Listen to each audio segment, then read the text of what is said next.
Bismillahirrahmanirrahim. Assalamualaikum warahmatullahi wabarakatuh. Perkenalkan, nama saya Afdalia SPD MPD. Saya adalah salah satu dosen program studi pendidikan fisika di STKIP Darud Dakwah Wal Irsyad Pinrang. Video ini saya buat sebagai pernyataan diri dosen untuk unjuk kerja Tridharma Perguruan Tinggi sertifikasi dosen tahun 2024 bidang pengajaran. Pada kesempatan ini saya akan memaparkan salah satu mata kuliah yang saya empuh, yaitu mata kuliah Fisika Inti dengan kode mata kuliah PFI 3519.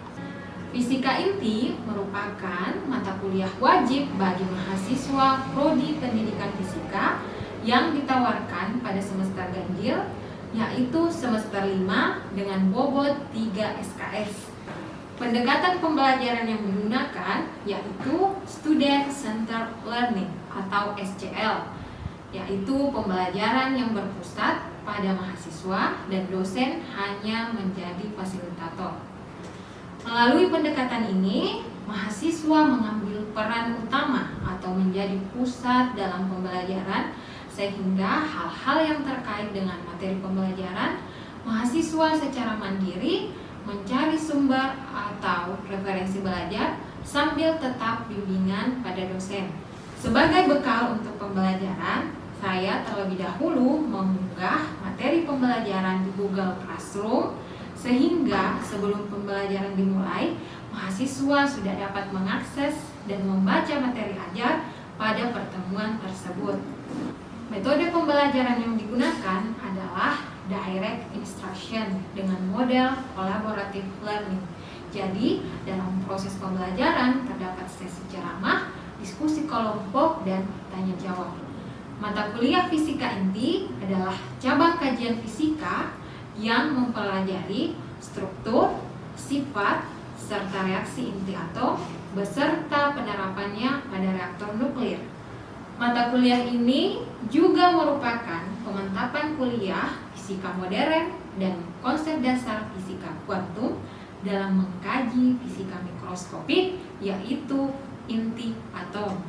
Dalam pengajaran ini, saya menggunakan buku yang berjudul Nuklir, Fisika Inti dan Politik Energi Nuklir yang ditulis oleh Santiani, terbitan Intimedia tahun 2011 sebagai rujukan utama. Kompetensi utama yang diharapkan adalah mahasiswa dapat memahami konsep dan penerapan fisika inti pada berbagai bidang kehidupan. Capaian pembelajaran mata kuliah ada 4, yaitu yang pertama, mahasiswa dapat mendeskripsikan karakteristik inti atom. Yang kedua, mahasiswa dapat memahami radioaktivitas dan aplikasinya dalam kehidupan sehari-hari. Yang ketiga, mahasiswa dapat menjelaskan reaksi inti dan hukum-hukum fisika yang terkait. Yang keempat, mahasiswa dapat memahami prinsip reaktor nuklir dalam kaitannya dengan sumber energi alternatif. Dari 4 CPNK dibagi ke dalam 8 sub CPNK. Yang pertama, mahasiswa mampu menjelaskan struktur inti dan sifatnya.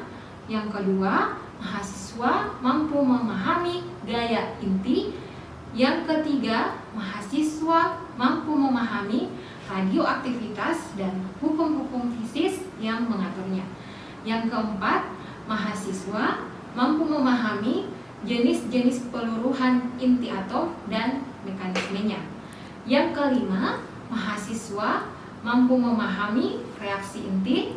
Yang keenam, mahasiswa mampu memahami prinsip dasar reaktor nuklir. Yang ketujuh, mahasiswa mampu memahami fisi dan fusi nuklir. Yang kedelapan, mahasiswa mampu menjelaskan penerapan nuklir pada bidang kehidupan serta penanganan limbahnya.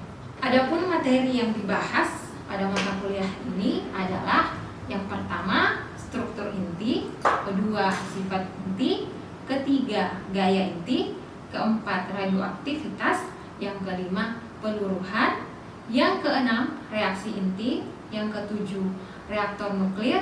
Kedelapan, fisi dan fusi nuklir. Yang kesembilan, nuklir dan limbahnya. Asesmen yang digunakan pada mata kuliah ini adalah yang pertama, partisipasi dengan bobot 15%. Indikatornya adalah kehadiran dan keaktifan dalam kelas. Keaktifan ini memiliki bobot tersendiri pada setiap pertemuan.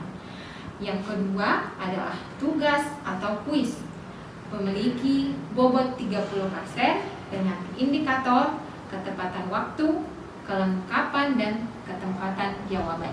Yang ketiga adalah ujian tengah semester, memiliki bobot 25% dengan indikator penilaiannya yaitu ujian tertulis yang dilaksanakan pada pertemuan ke-8.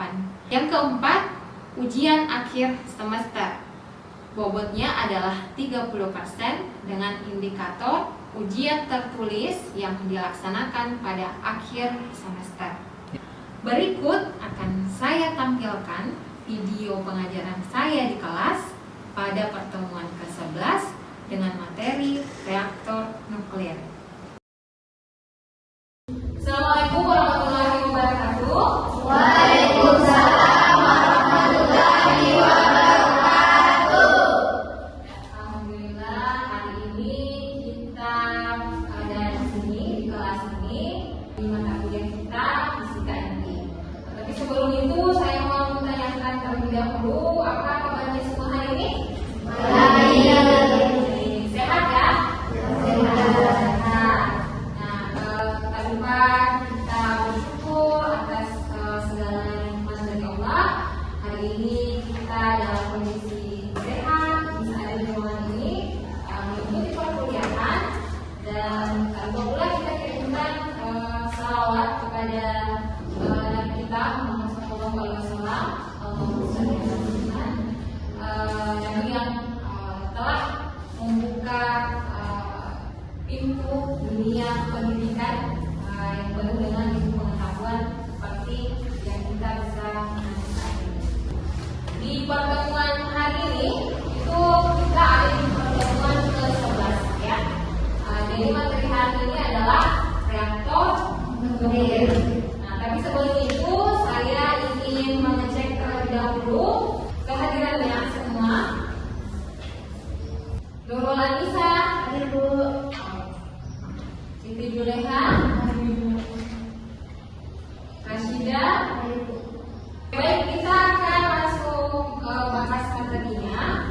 Jadi hari ini adalah pertemuan ke-11, materinya adalah reaktor nuklir ya.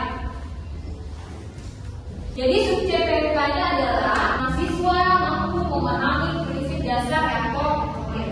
Jadi ini adalah apa yang pembelajaran harus kalian capai. Kemudian indikator yang pertama adalah mahasiswa dapat memahami definisi reaktor nuklir. Yang kedua, mahasiswa dapat memahami komponen dari reaktor nuklir. Nah, sebelum kita bahas, saya mau tanyakan dulu tentang materi yang telah kita bahas di pertemuan yang lalu. Nah, yang saya mau tanyakan di sini adalah apa yang dimaksud dengan reaksi inti? Karena di pertemuan minggu lalu kita bahas adalah reaksi inti, dan ini ada kaitannya dengan materi yang akan kita bahas pada hari ini. Jadi apa yang dimaksud dengan reaksi inti? Siapa yang bisa jawab? Oh iya. Ya, dulu silakan. Baik, reaksi inti adalah proses perubahan yang terjadi dalam inti atom akibat adanya hubungan dengan partikel lain atau karena berlangsungnya dengan sendirinya. Oh iya. Oke. Ada yang lain? Oke. Reaksi inti adalah transformasi inti. Oh iya. Jadi kata lainnya itu adalah transformasi Inti. Jadi reaktor nuklir atau materi yang akan kita bahas pada hari ini itu erat kaitannya dengan reaksi inti, karena inti atom yang mengalami transformasi inti itulah yang menyebabkan atau yang digunakan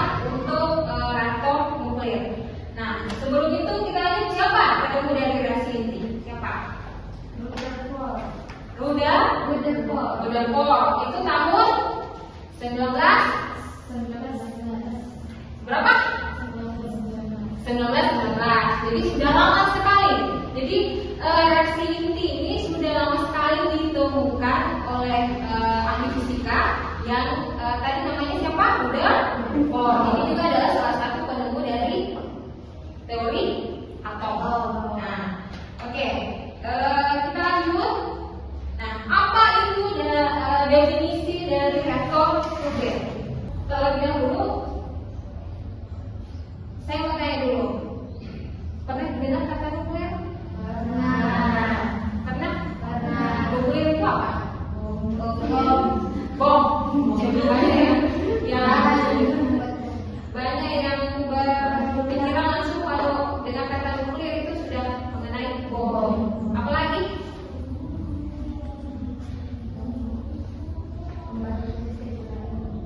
Ya, oke, pembangkit listrik tenaga nuklir. Apalagi? Masih ada? Masih ada. Oke. Jadi agar kalian tidak bingung, inilah yang dipakai untuk membuat hal-hal yang disebutkan tadi sama Rashida. Apa itu pembangkit listrik tenaga nuklir, maupun bom nuklir, senjata nuklir. Nah, ini yang dipakai. Reaktor nuklir. Reaktor nuklir adalah suatu alat untuk mengendalikan reaksi fisik berantai. Jadi reaksi fisik berantai. Kenapa di sini kata-katanya berantai? Karena itu terjadi secara terus-menerus. Makanya di situ dipakai istilah berantai. Jadi reaktor nuklir adalah suatu alat untuk mengendalikan reaksi fisik berantai dan sekaligus menjaga kesinambungan reaksi tersebut. Nah, kita lihat contohnya di sini gambar. Di sini ada namanya reaktor nuklir. Jadi satu nuklir yang dipakai untuk penelitian. Nah, yang di minggu lalu itu mengenai reaksi inti. Yang di minggu lalu mengenai reaksi inti itu adalah proses reaksi inti atom yang digunakan atau diaplikasikan dalam reaktor nuklir. Nah, dari reaktor nuklir inilah alat yang digunakan untuk mengendalikan reaksi fisik untuk penggunaan nuklir. Paham ya kira-kira sampai sini? Paham. Nah, oke. Kita lanjut. Nah, proses fisi kan tadi di definisinya adalah reaksi fisi. Jadi proses fisi ini diawali dengan gerakan termal membentuk inti uranium. Jadi unsur yang digunakan untuk reaksi inti ini adalah salah satunya adalah uranium. Uranium dengan nomor atom yang 92, kemudian nomor massa itu 233. Tergantung dari jenis uranium, tergantung dari jenis uranium yang digunakan. Karena ada banyak jenis uranium, maksudnya perbedaan massa setiap unsur uranium ini beda-beda, tergantung yang ingin digunakan. Ya. Kemudian kita lanjut. Jadi gerakan neutron termal ini, yaitu uranium, itu menyebabkan inti atom menjadi tidak stabil dan kehilangan bentuknya. Kemudian membelah jadi unsur-unsur yang lebih kecil sambil melepaskan tenaga dalam keadaan panas. Nah, itulah makanya kalau kita pikir inti atom yang tidak bisa kita lihat dengan kasat mata, ya, tapi itu bisa mempunyai energi yang sangat luar biasa. Kira-kira kalau kita ada pernah lihat pembangkit listrik tenaga nuklir, baik itu lewat ini ya, lewat gadget, lewat sosial media, pernah ada yang pernah lihat videonya atau artikelnya, ada yang pernah baca? Pernah. Nah, di situ kalau kita lihat itu tempatnya sangat besar untuk penempatan proses visi ini. Nah, kemudian dari reaktor nuklir ini bisa menimbulkan atau membuat energi yang sangat besar. Yang tadi saya bilang, inti atom yang tidak bisa kita lihat dengan kasat mata.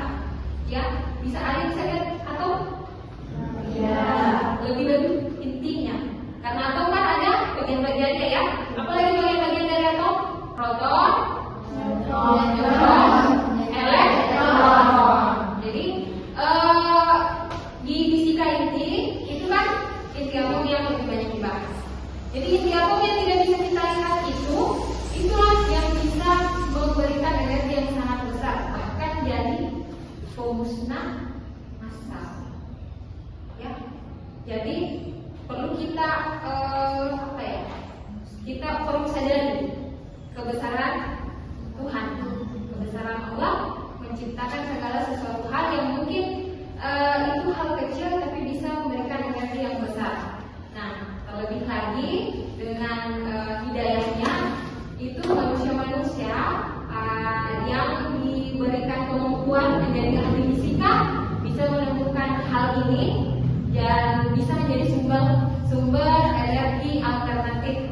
Jadi kan ada pembangkit listrik tenaga air, ada pembangkit listrik tenaga nuklir juga yang ini ya. Jadi kalau nuklir ini lebih banyak digunakan. Nah, sejarah reaktor nuklir. Jadi perlu kita tahu terlebih dahulu. Reaktor nuklir itu punya sejarahnya. Nah, di sini sudah saya kelompokkan itu pada tahun 1972 oleh ahli fisika itu yang dari Prancis namanya Francis Crick. Jadi menemukan 15 reaktor isi nuklir alami. Jadi ada namanya isi nuklir yang alami. Ya. Itu di tambang Oklahoma di Afrika Barat. Nah, reaktor-reaktor tersebut diperkirakan aktif selama 150 juta tahun. Bayangkan, usia manusia ada tidak yang sampai segitu? Tidak ada ya. Jadi ada hal-hal yang di luar dari nalar manusia itu memang diciptakan sama Allah. Nah, kemudian dua konsep reaktor nuklir. Jadi konsep reaktor nuklir itu pertama kali diajukan oleh Paul Roda. Ya, Paul Roda pada tahun 1905. Saat itu ada di universitas. Jadi yang sekolah itu melakukan penelitian. Memang kalau yang di bidang fisika itu seperti itu. Kemudian pada tahun 1942 reaktor nuklir mandiri itu pertama kali dibangun. Nah, diberi nama Chicago Fire. Nah, dirancang oleh Enrico Fermi dan bersama-samanya itu Leo skema bangunan yang dibuat. Nah, selanjutnya dalam reaktor nuklir itu terjadi proses pemecahan inti atom dengan proses fisik. Nah, tadi sudah dijelaskan itu. Jadi ini adalah bahan bakar yang dipecah dengan penembakan neutron. Nah, pemecahan ini menghasilkan partikel-partikel energi yang dihasilkan sangat besar, sekitar 200 mega electron volt. Ini mega ya. Mega itu kalau satuan mega itu sejutaan. Ya. Nah, neutron yang baru ini akan menembak atom yang di sampingnya. Jadi misalnya ini ya, atom yang di sebelah sini. Jadi atom yang di sini akan menembak atom yang di sampingnya. Nah, terus dari situ yang di sampingnya ini lagi menembak sampingnya. Nah, itulah terjadi reaksi yang dinamakan reaksi berantai. Nah, selanjutnya kita masuk di komponen reaktor nuklir. Jadi komponen reaktor nuklir itu ada 7.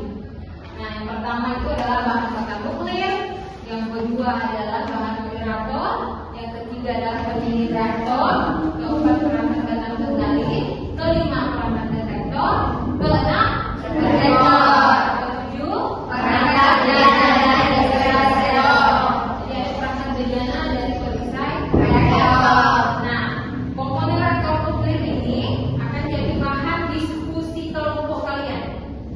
Jadi kita akan bagi kelompok untuk diskusinya. Nah, ini menjadi tugas diskusi kelompok. Saya ingin bagi kelompoknya itu sesuai dengan komponen reaktor nuklir berarti itu ada tuh 7. Jadi ada 7 kelompok. Jadi saya sudah siapkan bahan untuk diskusinya di modul yang sudah saya siapkan di Google Classroom ya. Itu kalian kan sudah download ya? Sudah? Sudah. Nah, di situ ada penjelasan mengenai komponen reaktor komponen tadi.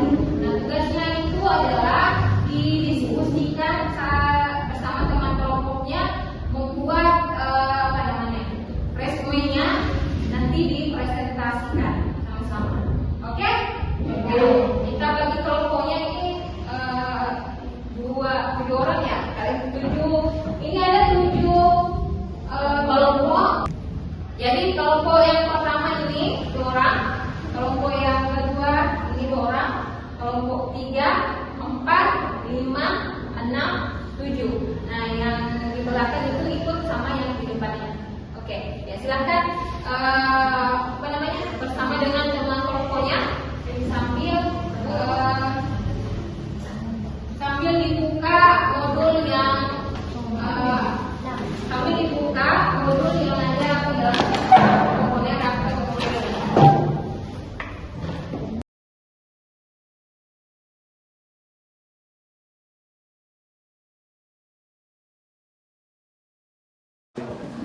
Oke, bagaimana? Sudah selesai ya? Sudah. Nah, sekarang kita lanjut ke pemaparan hasil diskusi kelompoknya.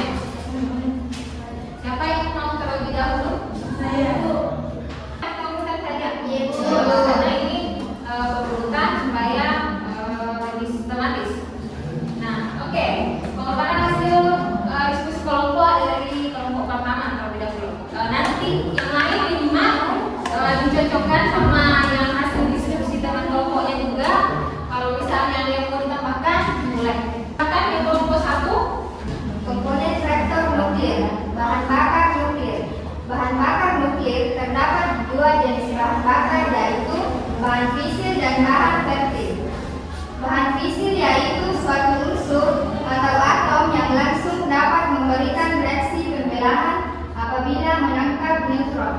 Contohnya uranium dengan nomor atom 92 dan nomor massa 233. Bahan bakar fertil yaitu suatu. nah kita lanjut di kelompok 6. Ya, silakan ke kelompok 6 presentasi hasil diskusinya.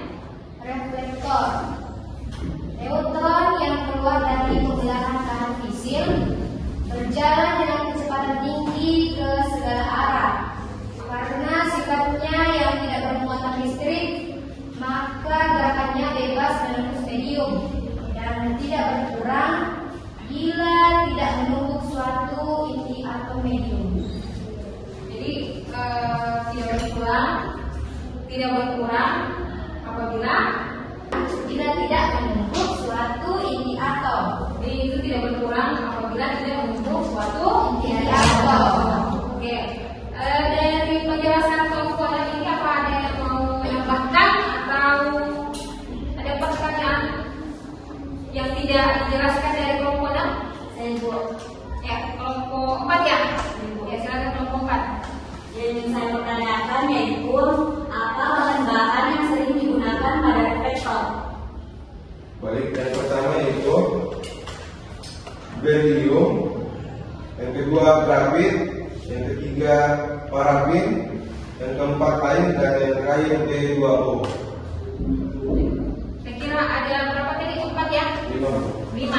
Ada 5 bahan yang digunakan sebagai Bahan reflektor. bahan reaktor. Oke. Yang lain sudah menyimak juga ya kalau ada 5 bahan untuk reflektor. Nah, hapus dulu untuk yang makan. Nah, lanjut di kelompok 7. Kelompok 1 sampai kelompok 7 itu memuat tentang komponen reaktor nuklir. Nah, komponen-komponen reaktor nuklir ini digunakan untuk apa ya? Untuk membangun reaktor nuklir. Jadi ini harus ada antara satu komponen dengan komponen lainnya itu saling berkesinambungan.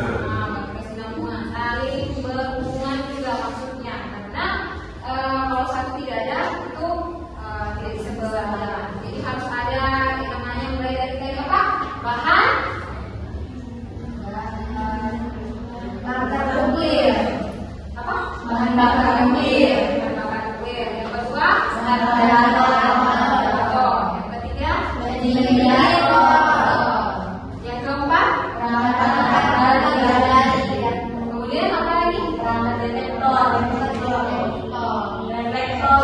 dan perangkat benda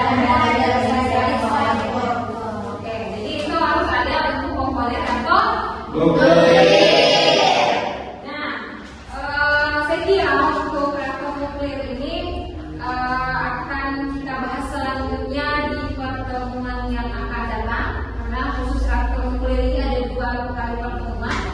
Nah, untuk pertemuan yang akan datang kita bahas tentang tipe-tipe dari reaktor nuklir. Nah, untuk sebagai bahan kesimpulan kita untuk hari ini, itu yang pertama adalah reaktor nuklir merupakan alat yang isi berantai dan sekaligus senjata kesinambungan Oke. Nah, untuk reaktor nuklir tadi, nah untuk komponen reaktor nuklir tadi itu sudah kalian sebutkan tadi ya, ada 7. Untuk belajar di rumah di Google Classroom itu sudah saya kirimkan modul untuk bahan belajarnya. Nah, untuk reaktor nuklir ini saya berharap ini jadi pemantik untuk lebih mencintai fisika, karena fisika itu sangat erat kaitannya dengan kehidupan kita, terlebih dalam berbagai bidang kehidupan, dan kita gunakan sehari-hari sebenarnya. Nah, nanti saya berharap setelah pembelajaran di kelas ini mengenai reaktor nuklir, kalian bisa cari referensi dari sumber lain untuk